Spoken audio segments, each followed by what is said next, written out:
നമസ്കാരം.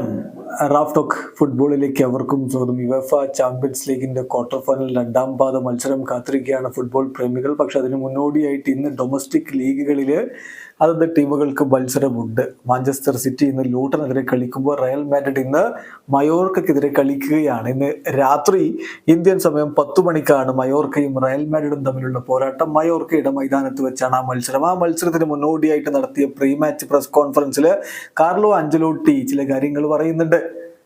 ചാമ്പ്യൻസ് ലീഗിന്റെ quarter final ആദ്യ പാദത്തിൽ ബെല്ലിംഗാം, അതുപോലെ കിലിയൻ എംബാപ്പെ, ഏർലിംഗ് ഹാലൻഡ് ഇവരൊന്നും തിളങ്ങിയില്ല എന്നുള്ളൊരു വാദമുണ്ട്. അപ്പോൾ അവരെ എഴുതി തള്ളേണ്ടതുണ്ടോ? ആ ചോദ്യത്തിനുള്ള അദ്ദേഹത്തിൻ്റെ ഒരു മറുപടിയാണ് നമ്മൾ പരിശോധിക്കുക. അദ്ദേഹം പറയുന്നു, എംബാപ്പെ ലോ ലെവലാവുക, ഹാലൻഡും ബെല്ലിംഗാമും ഒക്കെ ലോ ലെവലാണ് എന്നാണോ വാദം? വെൽ, ഒന്ന് കാമ, നിങ്ങളൊന്ന് അടങ്ങ്.